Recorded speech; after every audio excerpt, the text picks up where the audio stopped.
Posy Simmonds, who is arranging herself to my left, is one of Britain's best-loved illustrators and authors, the creator not only of The Webbers, but of Gemma Bovery, Tamara, Drewe, Fred the Cat with the Secret Life, and Lulu and the Flying Babies. Today's session has been billed about being about the Webbers, and although we will be talking about them, we're really going to range a bit wider and do almost a retrospective and look at Posy's career, get in as much as we can about Posy's career, and there will be drawing, and there will be pictures. And I'm vamping for time now, Posy. There will be pictures. There will be pictures. Why don't we go right back to the very beginning? Were you a child who always had pens and papers and always drew? I was. I was always drawing on everything. And partly I drew to get out of having to play Monopoly. I had elder siblings. I was so bad at every sort of board game like Monopoly, L'Attaque, Cluedo. I always lost.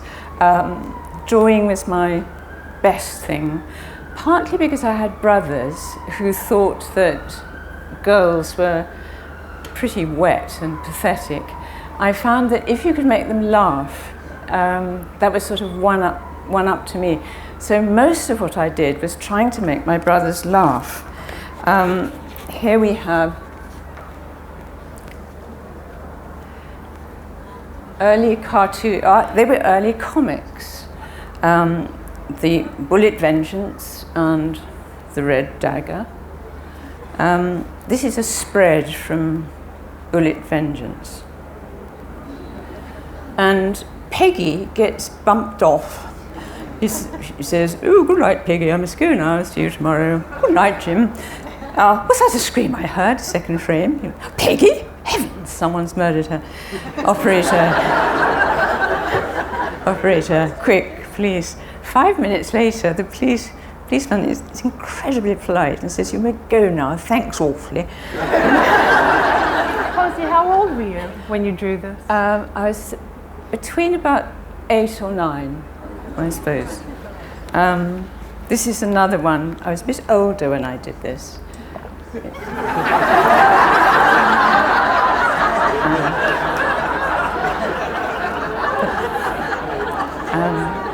But the 4 easy lessons, I knew nothing at all, in case you think I was very, it was all about dropping handkerchiefs and that sort of thing.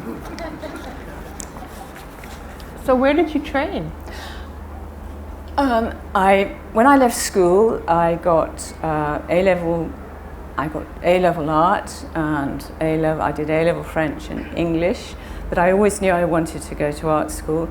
And after a bit of time learning French at the Sorbonne, about a year, I went back to London and I went to what is now Central St Martin's, but in those days it was a central school, where I did graphics, which was mainly typography in those days, not much illustration, but there was an awful lot of life drawing, which I've always been pleased about. And also I learnt to hand letter there, which has stood me in good stead.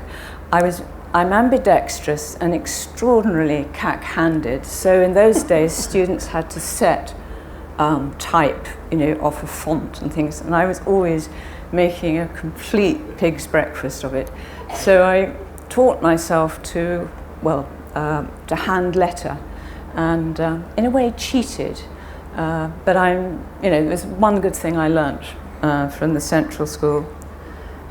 And when I left, I didn't really know what I was going to do, except I'd always liked the combination of words and pictures. And so I did that schlep round. I lived in London, all the papers, magazines, publishers that I could think of. And I was freelancing for doing things in odd places, Cosmo, even The Sun very early on in 1969. And then I went to The Guardian because I knew that they used a lot of illustration. And I think I saw the art editor, and almost the first drawing I ever did, I think it was this one, for Neville Cardis. I walked in and said, I would like to do some drawings, and the editor just said, "Oh, do this by 5:30." So I did, and for about 3 years I was then a dog's body, doing filling in corners. Sometimes it was the letters page. Sometimes here's 1974 Terry Coleman. Here's a sort of early prototype of Wendy. That was a sort of 70s woman who saving the Barrington Land iguana, and lots of bran. So that was really what I was doing. Oops. Until the Webbers. And how did they come about? The Webbers. That was 1977? That was 1977. As I said, I was a dog's body, so very mere in The Guardian. And one day I met the editor in the lift, and it was a very slow lift. Sometimes it stuck, and so it went judder, judder, judder up. And the editor then was a man of few words, and he just said to me, "Posy, have you ever thought of doing a strip?" And I said, "What?" And he said, "Do some of you remember a strip called Varumshka?" Yes. Well, John Kent, who did that, he was going to go to America. So he had a big space at the bottom of the Monday page. And so with his departure, there was going to be a big space, which is why the editor asked me. Everything started very, very quickly because I said, well, I'll go away and think about it. And after about a month, they said, well, have you thought? And I said, well, I got half an idea. And 3 weeks later, they said, well, we're going to run it. And I was absolutely terrified. How long did it take you to come up with? I mean, there are a great many characters, and they each have a distinctive look. Although I think you kind of confused that distinctive look at one point. I did. I had on the very first one. Here we are. I had. This is the very first episode. I had the wrong husband in bed. There is Trish, in fact, with George, who I didn't know who anybody was. I'd created a lot of characters because I thought there was strength in numbers. And it was very batty. I mean, it was the Silent Three of St. Bottles. There was an idea, behind it. But because I was having to draw on the hoof, it was terrifying. Here is another episode. This is called Grab Me a Grounds Person. And, it's a cricketing one. Does anybody know the test score, by the way? What? Oh, range stop frame. Right, thank you very much. But then they sort of became, and I knew who they were, particularly.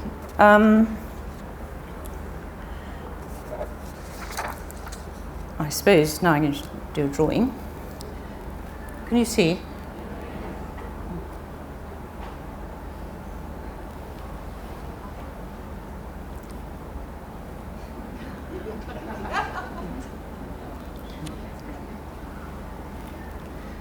This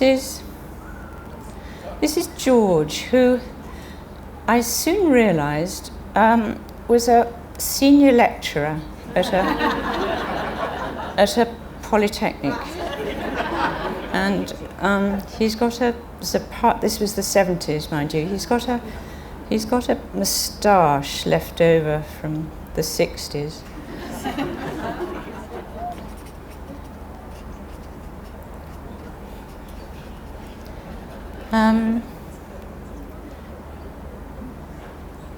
He always looks a bit surprised.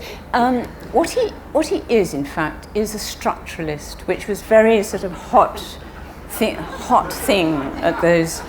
in those days. And I had to read up a lot of Lévi-Strauss and Butour and things. Basically, George would really like to have been lecturing, being an English don at Oxford and Cambridge, but there he was at South Medial Poly, and so he had to be content with that. But there he was. He usually wore jeans, it come off the thing, and slightly sort of hangdog. Wendy, his wife, actually she now looks like me. I never wore glasses. So I've grown into Wendy. Now my eyesight has gone, but she again has got huge glasses. Glasses are very good because you can put the dot for the eye in the corner. I always thought of them as either looking permanently surprised or worried or embarrassed, and glasses are a good oh God, she looks frightfully she's got hair a bit like me now. Oh God, that's terrible.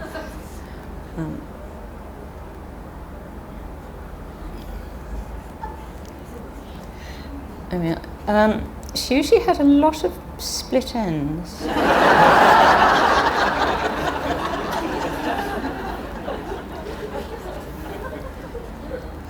And she also wore lots of woolly, because in fact they were both of them a sort of vanished species, but they were woolly liberals.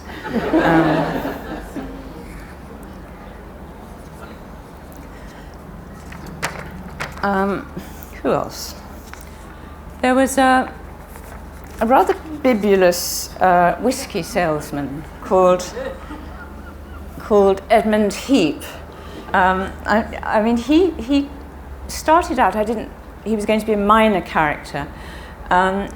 He was a whiskey salesman, so he spent a lot of time in bars. And in those days, there were not wonderful, but there were men in pubs who called nothing by its right name. I used to be fascinated by them, because you go into a pub and there would be somebody by the bar saying, "Hello, squire," and draw up a bollard and sit ye down, you good people. And if they ate bar food, it was always, "Let's have a gander at the hymn sheet," and they called spoons and forks were spanners,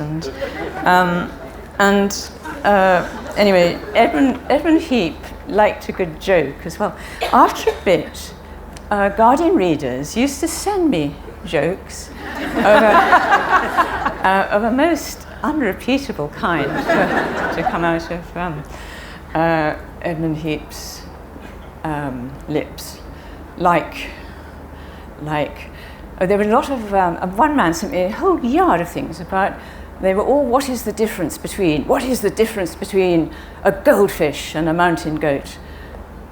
A goldfish mucks about a fountain. What is the difference between a lawyer and a rooster? A rooster clucks defiance. And other rude things. I say, how many men does it take to circumcise a whale? I was sent these. Anyway, the answer is foreskin divers.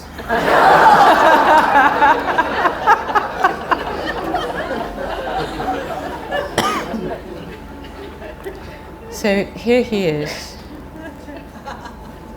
He's got a big...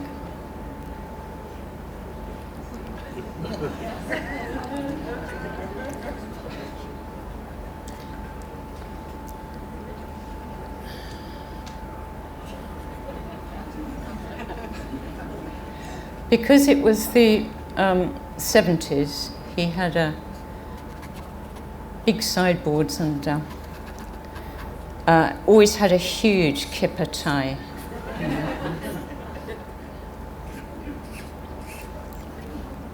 Right. That's Edmund. And after the Webbers went until the late 80s? They went, yes, they went until the late 80s. There they are. I've just drawn them. This is how I first drew them like that. Wendy had a headband.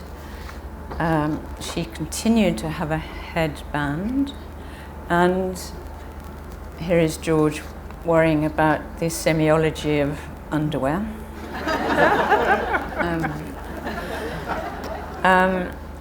In a way, I mean, when the Omnibus was planned, I was afraid that they would seem a bit out of date, but in fact, no. These are George's worries about defence spending and education cuts, pollution, World War III, and it's really, and dole queues, it's really... And the one where Wendy delivers the baby, and then it's reported that, it's like something out of everyday sexism. It's as modern as could be. Yes, it's very sad that... She's on her way into London to meet her editors, and they say she's on a shopping spree.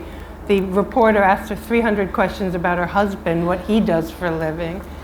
And I just read it and I thought, okay, nothing's changed. Nothing's changed. I had a, I mean, obviously there was a kind of feminist content, and I've always been very interested in the way that somehow it's all mummy's fault. Mothers are really very, particularly stay-at-home mothers, are kind of invisible except when they become unstable. So this is the mother that suddenly becomes unstable on her pediment. And then society better watch out for the fallout. So you also wrote your first graphic novel, didn't you, while you were doing the Webbers? No. No, okay. Got that one wrong?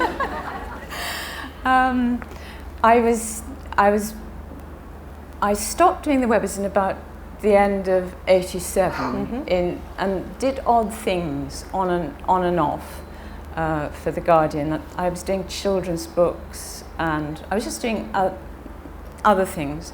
And it was in 1997 that The Guardian said, would I like to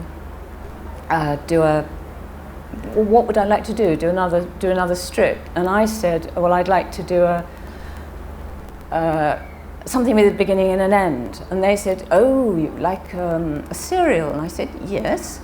And they said, ooh, every day, about 100 episodes, and we can give you 3 columns wide in G2 by about that. So it looked like a giraffe.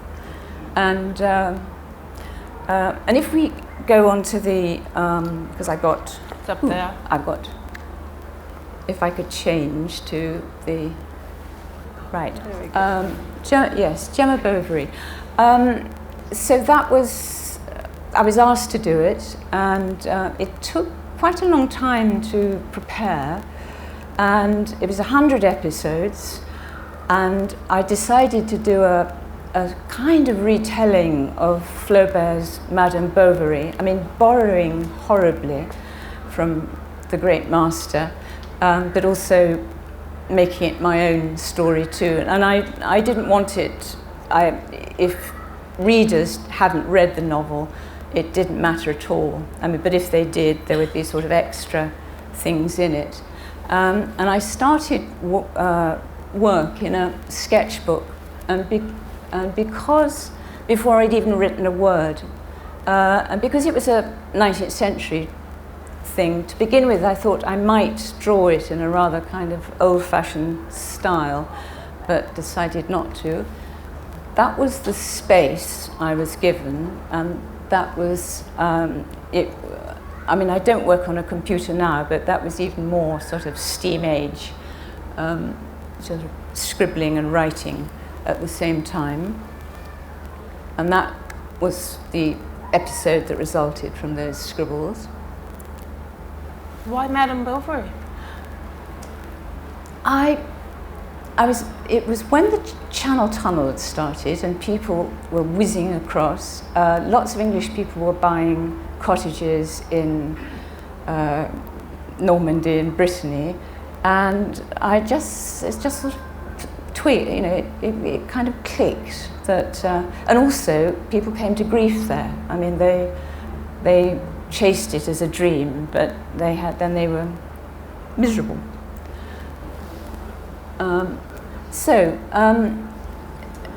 Princess Diana was alive at the time, and I based Gemma really on her, because I liked the way that Princess Diana sort of looked out of the corner of her eye and under her fringe, and I wanted that sort of thing for Gemma. And I did borrow some of, because Gemma, when she goes to France, gets a bit of French polish. That's before and after, so that is in fact one of Princess Diana's suits, but sadly I then didn't pursue this comparison. I mean, and then of course sadly she died. I knew that Gemma was going to do a lot of shopping, and that I'm afraid there would be adultery, so there was going to be underwear involved. So this is still from the notebook before I'd really drawn anything. That was the first drawing I did of her, where I thought, this is what she's like. And the narrator is a baker, a French baker called Joubert, and he's actually somebody I drew from life. I saw him in a bar in Brittany. And that's him in the opening scene.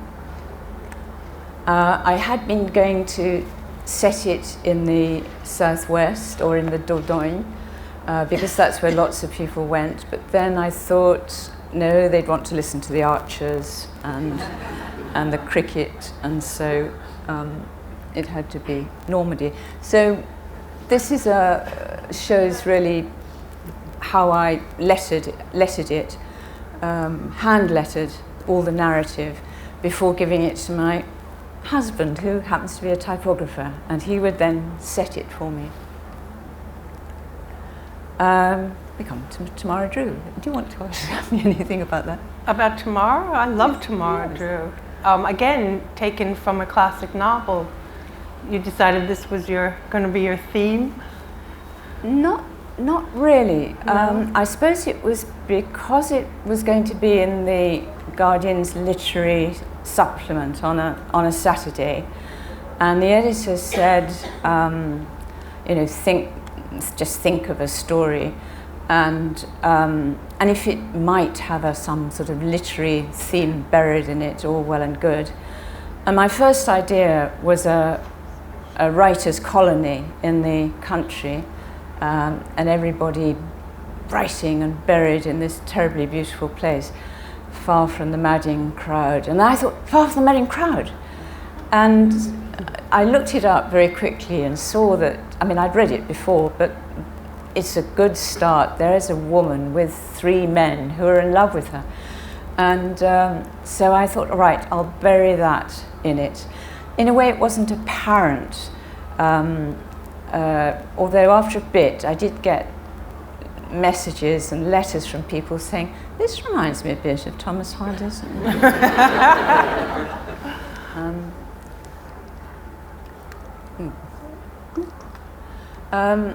That was the beginnings of Gemma. This is in the same way. I work in a notebook first, and then carry on in a notebook, just scribbling. So that's Gemma. Tamara? Oh, sorry, Tamara. That's was the format in the literature. It was in colour this time, and a slightly different shape, slightly squarer. And there were 2 episodes a week, one on top of the other. And I started with about 30 episodes done, and then had a ride of increasing kind of horror as the episodes got eaten up, and I got slightly. Again, these are that's Beth, who is one of the narrators. That was the first. She was quite large. This is another narrator who's an American, rather failed writer. I wanted a writer who was on his 5th draft to give it a bit of agony. And I'd actually seen this guy in a lecture he was American, and I wanted an American. This guy was lecturing on the ecology of intertidal life. And I was very pleased with him, and that's how he turned out. Kind of genial, but slightly opportunist. And those wonderful teenage girls, whose speech. Did you not eavesdrop on the bus and get? Isn't there a story about letterbox? Oh God, yes, yes, there is. I don't know whether there's a picture of them. Yes. Oops. There they are. You go back. Yes, Causing mischief. That's Judy and Casey, because I wanted this idyllic place for the writers and for all the good bourgeois who'd bought second homes, for it to be absolutely perfect. But these are natives, these are teenage girls who just find there's no bus service, it's just the worst place, the most boring place. And they live on a council estate because all the prices of the cottages, they've been priced out. And they spend all their time in the disused bus shelter reading Goss. Now, I wanted what they said to be accurate, but this is rather a rude story. It's no ruder than those jokes. Oh, no, I suppose not. I suppose not. Well, I was on a bus in London, and you can't help hearing what the girl, there was lots and lots of schoolgirls, about 15-year-olds, they all had their mobiles and were yelling into them. And often it was for the buses, it was kind of like, a circus for them. They were kind of showing off and saying how much they'd drunk and how. And there were one day there were 3 girls behind me, squashed into a seat for 2, and the one in the middle had obviously had a hot date the night before, and the 2 on the outside were going, sorry, very bad, what you effing do, what you do? And she was saying, nothing, and they would go, oh, you liar, oh, he did, didn't he? And she was going, no, don't you liar. And after a bit she said, yeah, well, he did. What? They said, what? And she said, well, it was jeans on, yeah. And then she said, well, it was zips. What? And then she said, he patted the dog through the letterbox.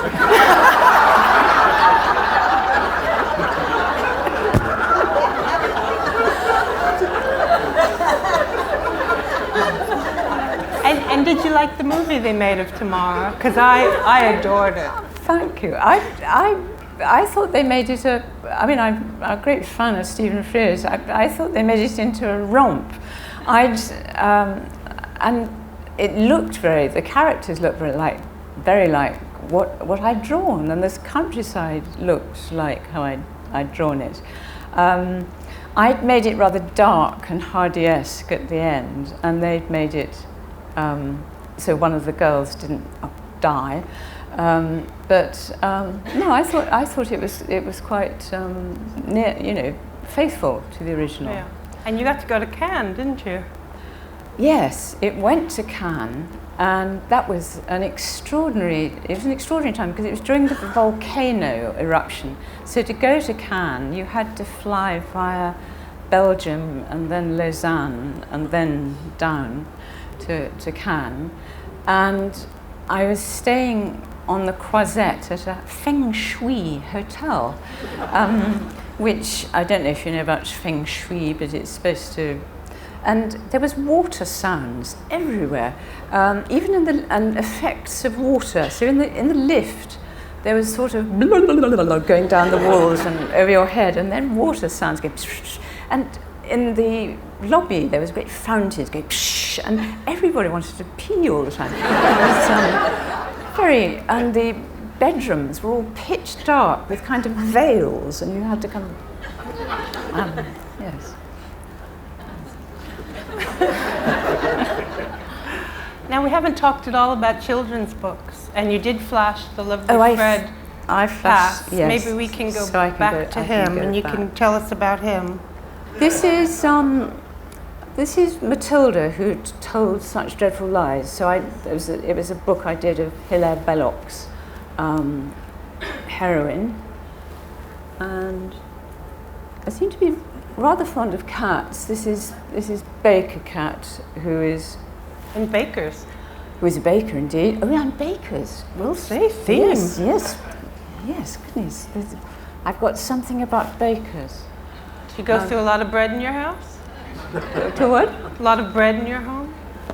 Not a lot, no.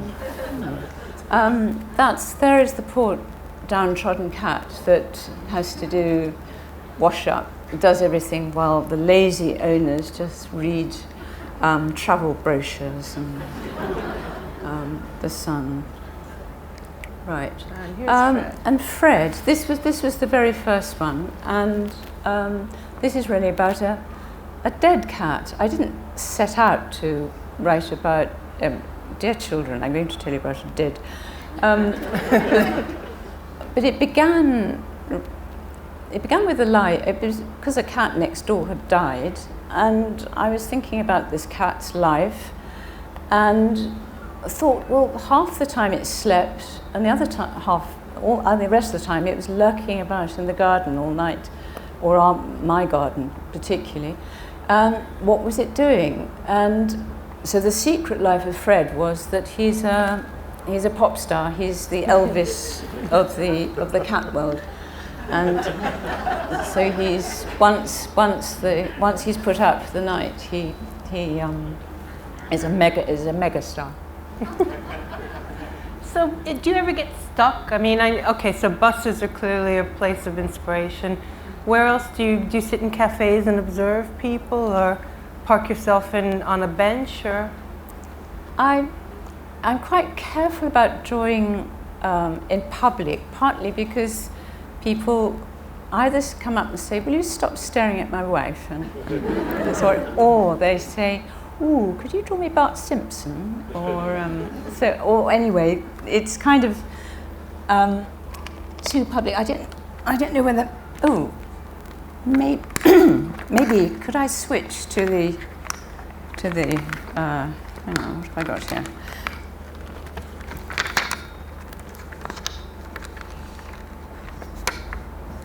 Who? Yes. I mean, sometimes there is from a sketchbook. I went to I think a diploma show, and very quickly I drew some of the students I saw. The one in black was completely wonderful, with her tattoo and her hair all, and her boots. And there was a very wonderful little Japanese one who looked like a little fairy in her she was wearing a fairy frock. So I sort of keep notes, and I write little asides. Mm-hmm. I draw a lot of faces. Here is,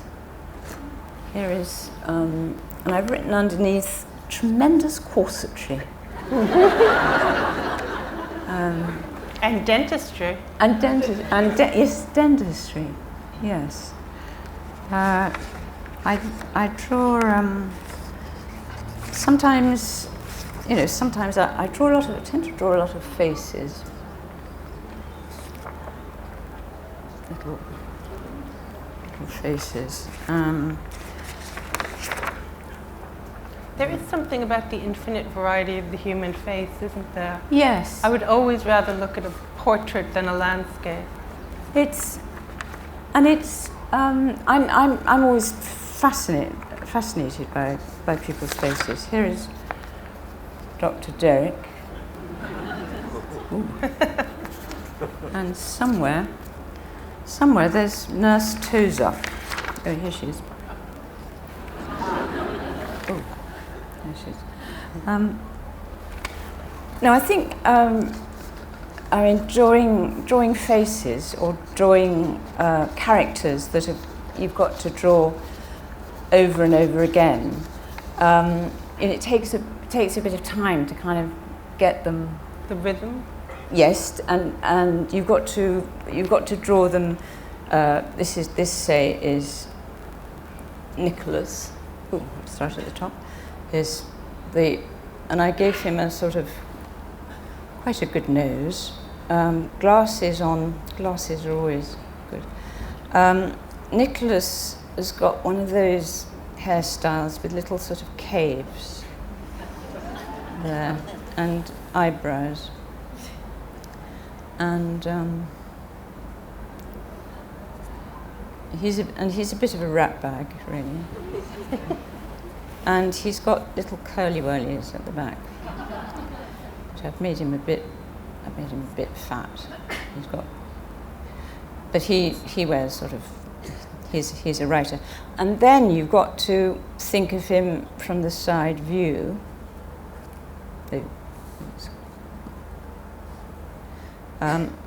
So do his nose, do his glasses, which go on the ear, do his eyebrows, and his sort of cave-like hair, and his curly whirlies at the back.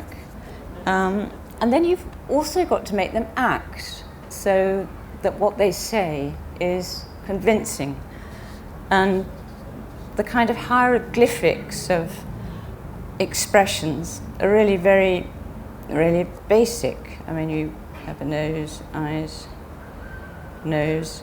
Well, the most easy one is that, but there's also that, a surprise. There's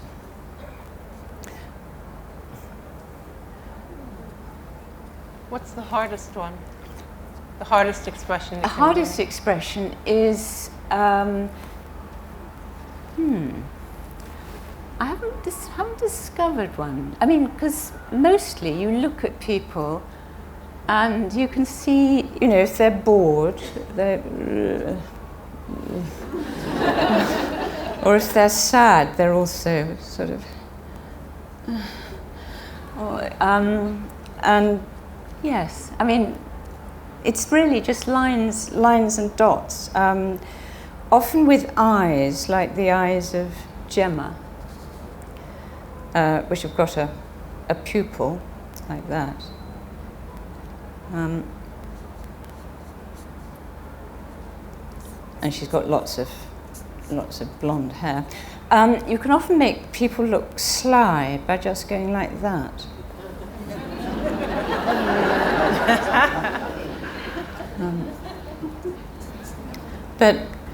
And insincerity, you just draw the teeth.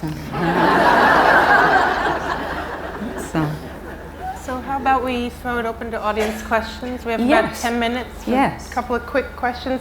There are people with microphones, and I guess it's whoever's fastest arm in the air. No, you're supposed to put your arms in the air and ask. There's two questions right back here.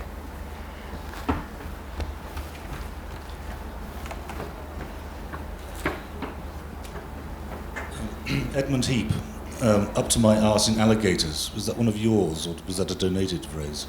Edmund Heap.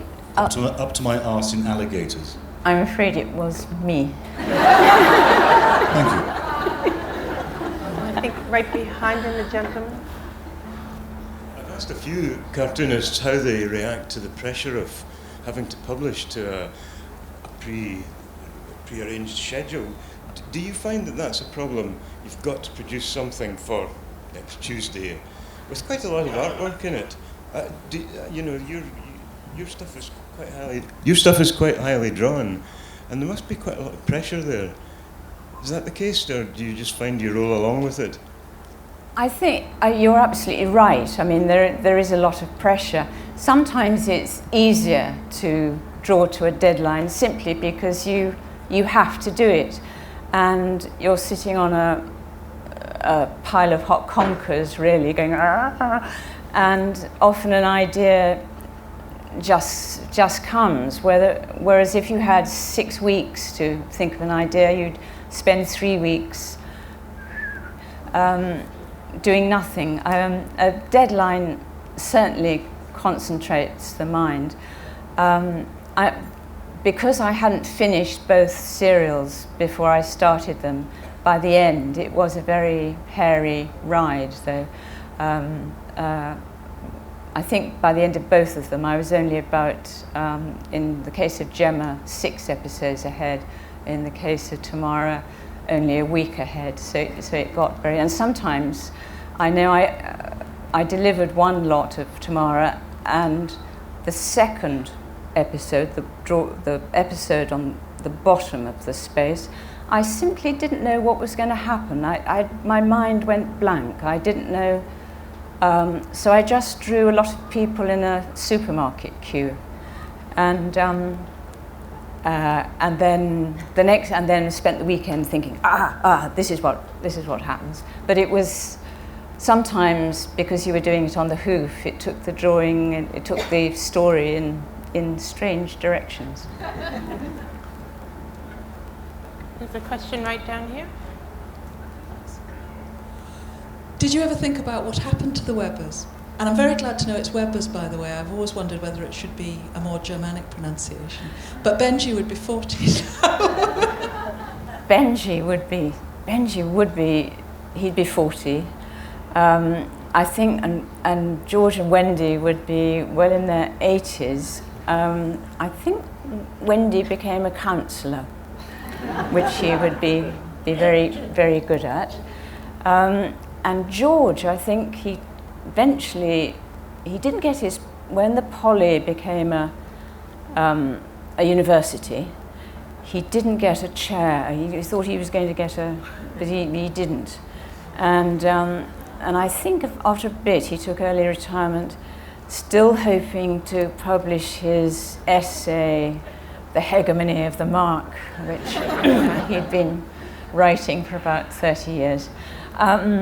I haven't drawn them for ages, so it's quite odd. It is quite odd drawing them. So when I first drew them, they would have been, I know I did at one point Wendy's 40th birthday, and so they were sort of in their middle 30s when I began. Another question. Oh, there's 2 questions in the back. Somebody in a tan shirt, and then a woman on the other side of the filmmaker afterwards. Did your friends and family see themselves in the Webbers? And if so, were they flattered or otherwise? I was quite careful not to put my family, or if they said something great or discovered something great, I'd often put their initials beside the balloon. I was very careful not to use, especially my stepsons who lived with me, because I just thought it was mean that I didn't want to expose them. And I suppose that went for friends too. I mean, a lot of it was invention. Some of it was, I did have a mole at a polytechnic which should be nameless, who would feed me bits of stuff off the staff notice board, or bits about the curriculum, which was very mind-blowing. And sometimes, as I said, you know, readers were kind enough to send in things that they'd heard, or awful jokes. Hello, I was just reading the Weber collection, and I thought it was amazing. I didn't think it not dated at all. However, I noticed reading it sort of en masse like that, that there is this sort of long-running theme about second homes, about which you are brilliantly funny and satirical. And I wondered how you had come to that, because it was obviously a very fruitful thing, and then it comes up again in Tamara Drewe. Tamara Drewe. Yes, here is, in fact, I think she's called Suki, and she belongs to something called POSH, which is the preservation of the owners of second homes. And in the 70s, people felt rather much more shifty about having a second home. And I can remember, they used to hide their electric shears in the boots of their car before going off to the country. I mean, I have to own up that I lived in Cornwall for a while, and so was guilty. So I know all about. But fortunately, one of the members of my family lives full time where I lived, so I don't feel that I've deprived someone of a house. Ooh, right down in the front? Yes, in the front. Thank you. I'm thinking of an oldie here, 94. So now I remember 2 cartoons done by Posy Simmonds from that far off time. One of them was obviously had photographs in it because Rodin's Thinker was on there. And there were 2 cavemen, suitably garbed, matted hair, ball clubs at the bottom. I don't remember spikes sticking out, but they were definitely, of a type. So the one jerks his thumb like this towards the picture of Rodin's statue and said, "There's a born loser if ever I've seen one." Who drew that? The other one had it was a picture of a schoolroom, and there was a schoolmistress who was definitely believed in forcing information into school children's heads, and she was talking about the Romans. Now, I might not get this absolutely correctly, but she was talking about a Roman legion that was forced to take cover by getting into a ditch. There's some kind of a seagull convention. I'm also failing to get the question in here. Yes, what? Do you remember this? I'm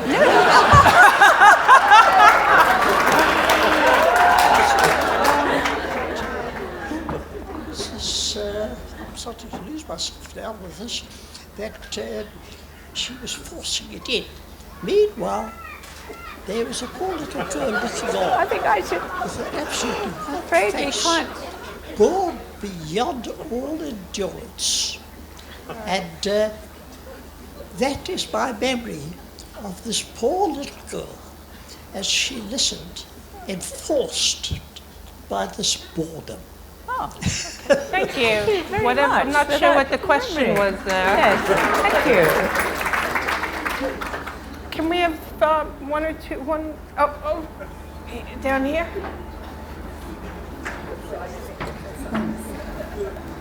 Hi, I'm just wondering, in view of your success, whether or not your brothers still think you're wet.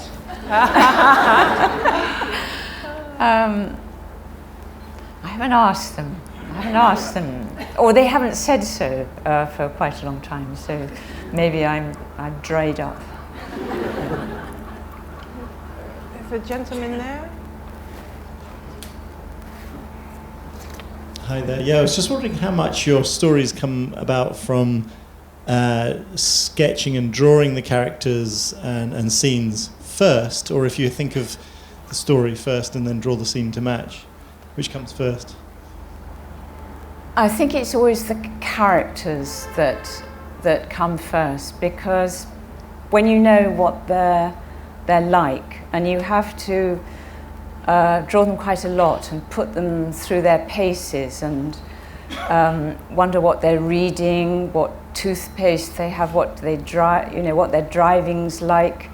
You ask a lot of questions of them, and sometimes their job says all, like George being, I mean, when I imagined him as a structuralist, I always knew that he would be trying to explain things in a modular way, and being very, very elaborate. So usually it's the characters. I will draw them first. It's kind of like a casting couch. Often it's in pencil, so I'll have a rubber. So I will go, like the eyes but don't like the nose, so rub out the nose, draw another one, and gradually the person appears. Sometimes you think, I mean, hair, for instance, is terribly important. For Beth, who is the...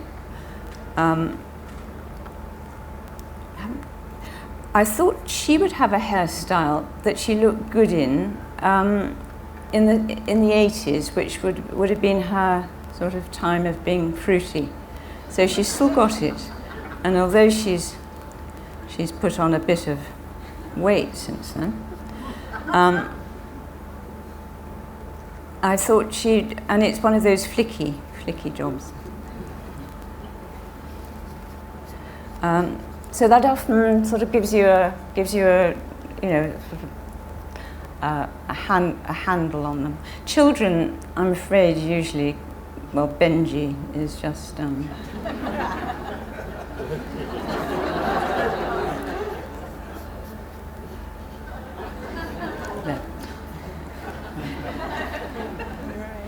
think that's all we have time for. I'm sorry, because we got to gather everything together and move into the signing tent. But please do come and buy a book and say hello and get an autograph. And let's thank Posy Simmonds for what's been an amazing hour.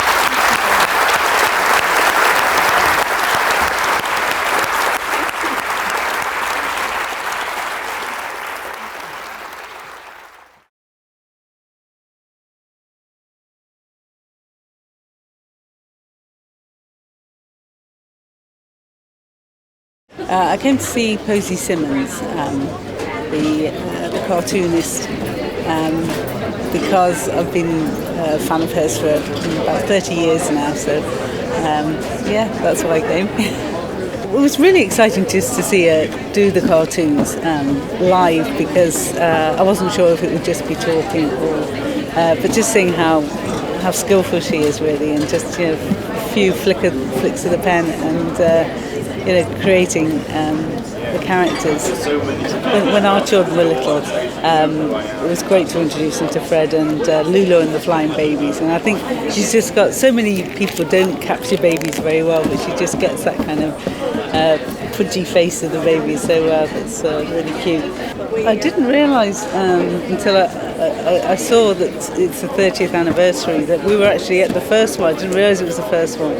I remember coming to see David Lodge and Malcolm Bradbury, and I can't believe it was 30 years ago, but so we have made quite frequent visits. I mean, I think graphic novels are great. I work with children with learning difficulties, and sometimes graphic novels is a great way of engaging children, but I find them quite hard to follow unless they're very linear, which is why I really like the Posy Simmonds ones, but where there's a whole page and dialogues coming from all directions, I find that quite difficult myself. But yeah, there's definitely a place for graphic novels. Yeah. I've just been listening to Posy Simmonds talking about her career as a cartoonist. And it's been absolutely fantastic because she's been drawing live for us. So characters that once known for 10 years or 20 years and loved and got to know almost as if they were members of your own family, she can just draw each one of them, even though she hasn't been doing those cartoons for years. And it's just amazing to see somebody who thinks with a pen in their hand and can just create a character in a few lines. And she showed us wonderful tricks, how she observes people and how just with a few lines, with a few stylized lines, you can quickly convey expression or character. It was really extraordinary. she's quite a merciless cartoonist, and she loves people, and she's warm and very humane, but she's also quite critical about contemporary mores, or the mores of the time in which she was doing her cartoons. And I think that comes across, but she's also a very private person, and I think everyone in the audience really respects that. And, you know, she's obviously a very disciplined person for a start. Just to have that skill and that agility and aptitude that she has must mean real hard work and graft. She didn't really reveal much of her sources. She did talk a bit about the research she does. You know, she stands in queues and she listens to people on buses, and she's clearly just an amazing sponge for picking up a contemporary atmosphere and being a voice for it, a critical voice. Well, I've only just arrived this afternoon, and this is the first event I've been to. I think it's wonderful. It's got a great atmosphere. I think people are very friendly and positive, and there's a lovely relaxed feeling between the audience and the speakers in just what I've seen this afternoon. And everyone seems to be really happy to be here. I think it's a very good thing to include comic artists, strip cartoonists, animators in this kind of event, because they're doing something so immensely contemporary, which is so critical and so sharp and so engaged. And I think audiences love that, and they love to have a connection with the person who does the drawings. And one of the things Posy Simmonds did say was, you know, she loved Ronald Searle as a child, and Ronald Searle also is a merciless cartoonist after his experiences in a Japanese prisoner of war camp. You know, those St. Trinian's girls are not the way they are for nothing. And I think she does owe things to people like him, but I think it's wonderful for us as readers to get a little bit of insight into the use of line and imagery as well as words. After all, it's the combination of the two that really makes comics work at their very best. And it's lovely, and it's because it's quite a private thing. People who are often very visual are not often very verbal. And so it's wonderful to see someone like Posy, who's just so articulate as well. I think that's a great insight for all of us. We've been to see Posy Simmonds today. It was great. I've admired her work for a long time, and she did. It was everything I could have hoped for. I really wanted to see her draw, which she did. It was wonderful to see those characters coming to life really fluently, and it was a really entertaining hour. I got through the whole career, from her earliest training to the Weber comic strips, and her later Tamara, Drewe and Gemma, Bovery, which are both books I have, and it was a really worthwhile hour. This isn't my first year at the book festival. I've been once or twice before, and last night we were here to see Grant Morrison, for instance, as well. Yeah.